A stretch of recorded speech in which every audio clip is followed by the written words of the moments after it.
Hey everybody, how's it going? The Mark Weber here, joined by Ricky Widmer.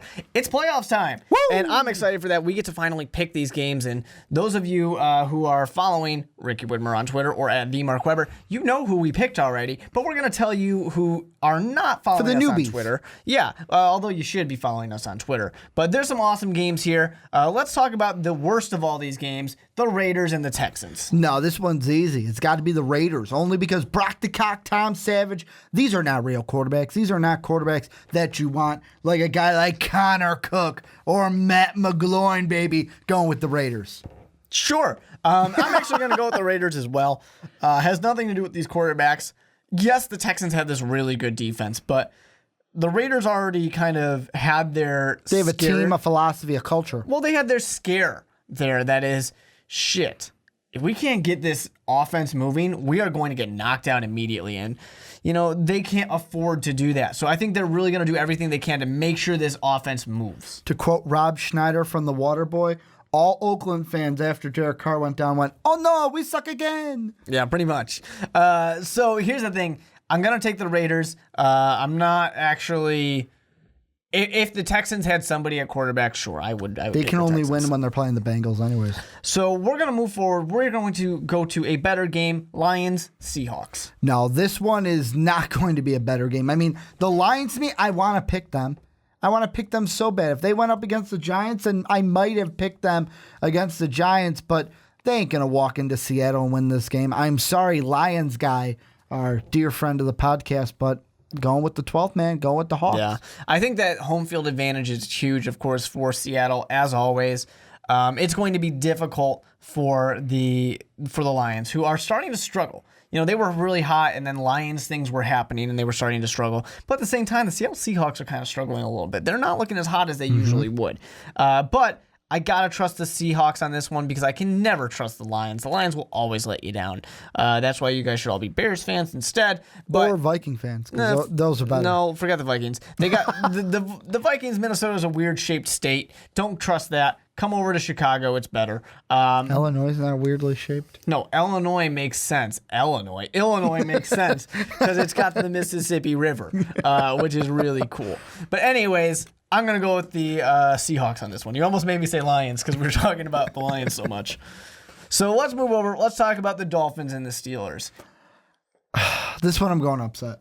I'm going with the Dolphins. And the big reason is just because I can. This was one where I'm like, you know what? Not every single home team's going to move on.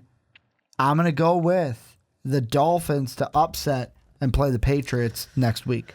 You know, I like the Dolphins team. I do. They have a good defense. They have a good running game. Of course, I like your head coach. But the thing is... You were wishing he'd still be here in Chicago. I wouldn't mind. The Steelers have a better passing game. Much better. They have a better defense. They score more points. Their run game, I'm not going to say it's better because it's not. Maybe a push. A little less than a push. The Dolphins definitely have a little bit of an edge on that one.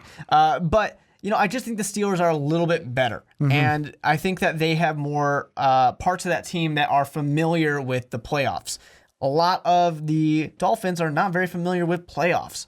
And I think that's going to kind of be the undoing for this team, which is a good team. And I also just don't think that Ryan Tannehill has it in him to get over this hump. So got to go with the Steelers, got to go with a trusted team. And hey, the home teams are home teams for a reason, except for the Texans. They deserve to be here, and they can definitely carry on. But let's go to, I know this is probably Ricky's favorite game, the Giants and the Packers. Well, and this one to me is going to be, I am going to put it this way. This one has got to be the Giants. And this is going to be, to me, the best game of the weekend. You've got that Giant defense, that Packer offense.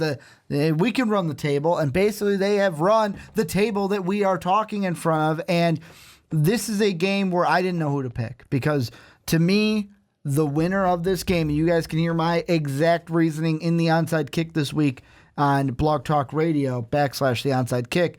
Whoever wins this game is going to the Super Bowl, and I got the Giants. So I'm not going to agree that whoever wins this is going to the Super Bowl. I'm also not going to agree that the Giants are going to win this game. I like the Giants. I like their defense a lot. Actually, they got the best defense in the NFL. I love that defense. But the Well, problem they paid is, a lot of money. They better have the best. yeah, defense. right. How many times does that not work out in sports? But the thing is, Aaron Rodgers is really hot. He is running hotter than this Giants team is. That's Aaron Rodgers And right now. Aaron Rodgers does this just like the Giants do it. But really what it comes down to is we got an amazing defense versus a Aaron Rodgers. And a Aaron Rodgers, for just to say it again to make all of you grammar people a little angry. A-Rod? But it's just, I'm going to trust Aaron Rodgers a little bit more than I trust Eli Manning. And I know that he's going up against the defense, but I think Aaron Rodgers could do just enough to put himself through. And like I know, I don't want to spoil the Onside Kick podcast, but like I know, Ricky, you feel that the defense can make Aaron Rodgers make mistakes. But also it's because the Patriots have been on a roll, and Tom Brady's looking hot.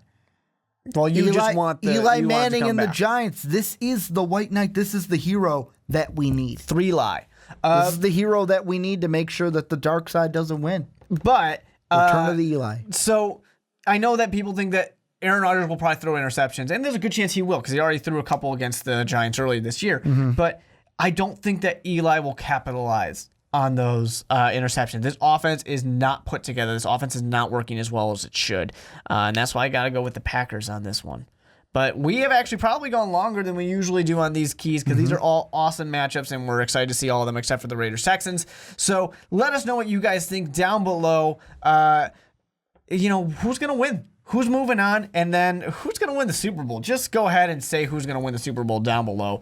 Like the video, share it, subscribe to us if you haven't already, and we'll see you guys down in the comment section.